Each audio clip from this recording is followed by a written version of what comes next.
Yun, may ipapakita akong isang app. Ito'y investment app. Ayang IMIP. Ayan, buksan natin. Ito yung loob niya. Papakita ko. Ito. Titignan natin kung legit o scam. Ito yung loob niya. Ayan, yung 300 nyo. 300, 500. May kita yan sa isang araw. 300, 160. Kada araw, 580. Kada araw 1, 2, 200, 26, 520. Yan, diba? Parang ang lalaki, no? Kung titignan natin, legit ba to o scam? Ayan, tingnan natin. Ito, nag-invest ako ng 300. Ayan, ayan yung kita. Try nating kunin, try nating i-receive. Ito yung kita natin, 146. Ito yung balance ko, 45. Yan, 146 yung ating i-receive. Yan, mapupunta na yan dun sa may balance natin. Ayan, try natin i-withdraw. Try natin i-withdraw yung 1. Ayan, 191. Dito tayo sa withdrawals tayo. Ayan, ito yung withdrawals nila. Ayan, 191.67 ang ating pera dito.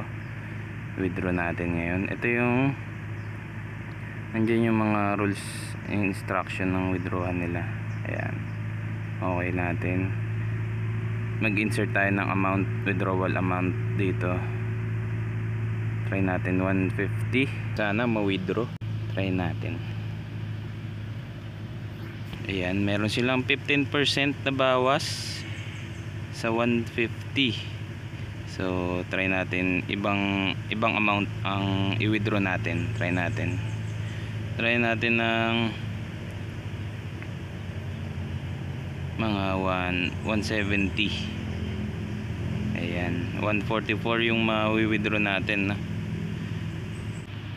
Yun, try natin naman 175. Ayan, bawal siya kasi kailangan multiple of 10, mga basta may 0 sa dulo. 170, 150, mga ganun, 200. Kaya 170 na lang try natin kung mawi-withdraw ba natin. Ayan, 144 ang ating makukuha.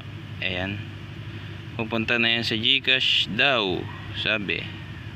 Ayan, try natin hintayin kung mapupunta sa GCash natin. Ito na yung iba tayo ng home. Yan, ayun yung mga i-invest nyo dito sa IMIP. April lang to ni-release. Ang sabi dito sa app, April lang nagumpisa daw itong app na to. Kaya bago pa raw itong app.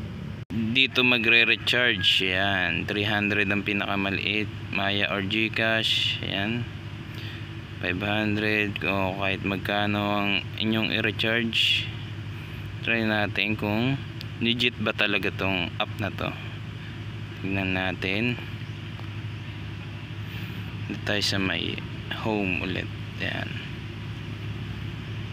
Ayan, ang galing nila gumawa ng mga ganitong apps, no? Yung tipong talagang mahuhusay sila sa mga ganito. Ayan, tignan lang natin itong balance detail. Yan, ito yung mga ginalaw mong pera. Ayan, may mga invitation award plus 5. Ayan, lima na yung na-invite ko dito, pero hindi ko pa sila pinag-i-invest kasi baka ma-scam sila. So ako muna nag-risk kasi risk taker talaga ako. Ayan, mababang halaga naman eh. Kailangan i-risk nyo yung kaya nyo lang mawala sa inyo. Huwag yung biglaang malaking pera. Tingnan natin sa GCash kung nandito na ang ating pera. Loading lang, teka lang. Ayun, wala pa rin. Dos pa rin pera ko. Sa mga gusto mag-donate sa akin, ayan, dos lang pera ko. Ayan, wala pa rin. Balik tayo dito sa apps. Ayan, tingnan natin kung ano nangyari. Ba't wala pa yung ating GCash, ating pera sa GCash. Try nating tingnan dito sa may, yan, sa balance detailed. Yan,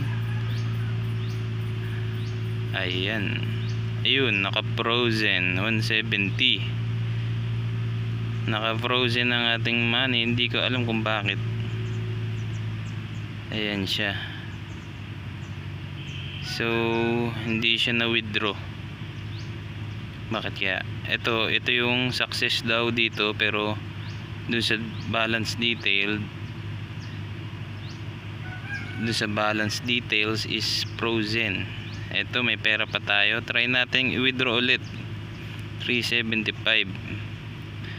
I-withdraw natin lahat yan.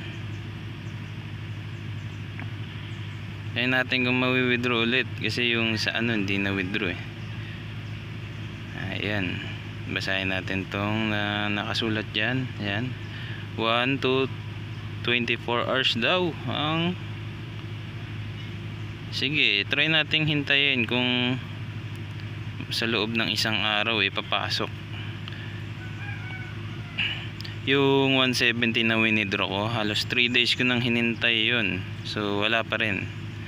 So dito tayo sa 370. Try na natin i-withdraw lahat kung mawi-withdraw man o hindi. At ano na to, scam na to talaga. Ayan, 15% ulit. May ganito pa sila no? Hindi naman nila ibibigay. 15% pa silang nalalaman, no? So ayan, na-withdraw na natin. Ayan, 5 pesos na lang ang aking pera dito. At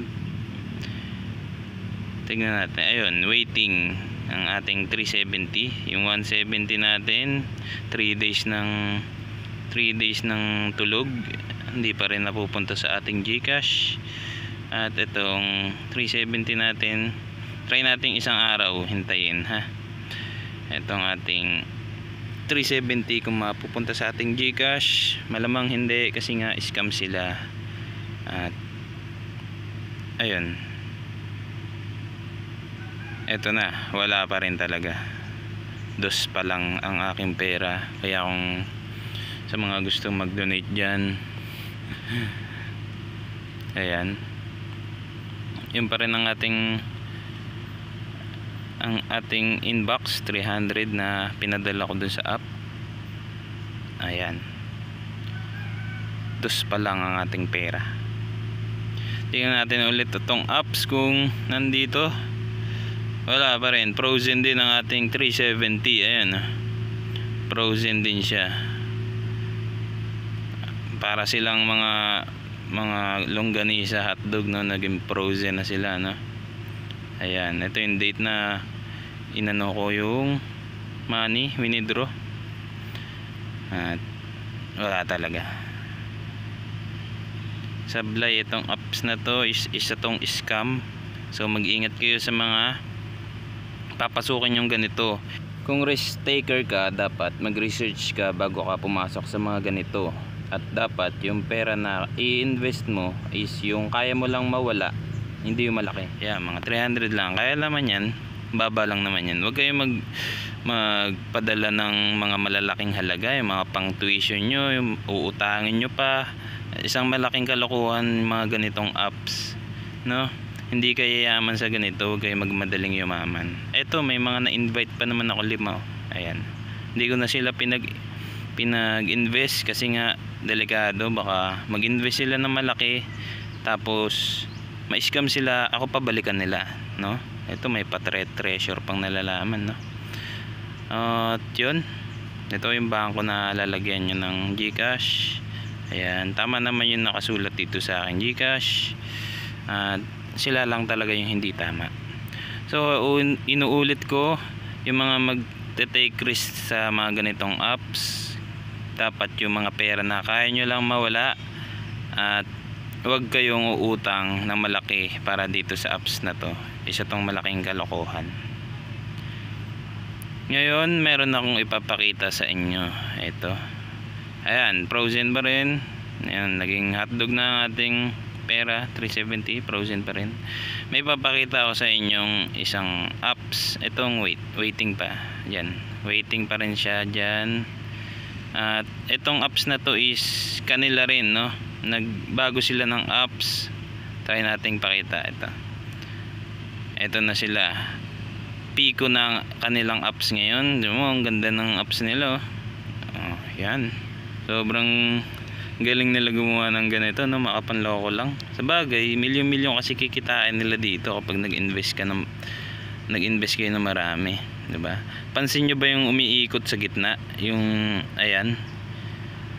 Kapareha sila nung sa IMIP. Itong Pico, ayan.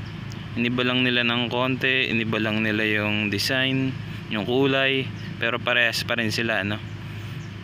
Ayan, no. Tingnan, ang gaganda ng mga offer nila, pero hindi totoo 'yan. So, wag na kayong magbala kung tutuloy pa kayo. Ayan. Sa mga gustong makita kung legit to, kung ano mang mga kalokohan nakapaloob dito, titignan natin. Mag-comment lang kayo diyan kung gusto nyong i-review natin na maigi itong Pico na to. Yan. Comment lang kayo ng kahit ano, basta kung gusto nyo i-review natin to. Try natin kung i-review natin to. Ito may 50, pag nag-register ka may 51 pesos ka dyan, ah. Tingnan nyo, diba? Napaka galing nilang mang-akit na mga customer, mga investors. Yan. Ang galing, ah. Ang galing ng apps, no? Ang ganda ng pagkaagawa nila. So ayun, kung nagustuhan mo yung mga ganitong content, sana mag-subscribe ka naman, like, comment and share. Yan. Para sa mga awareness sa mga ganitong investment app. Ayan. Maraming salamat. Sana mag-ingat kayo sa pag-i-invest.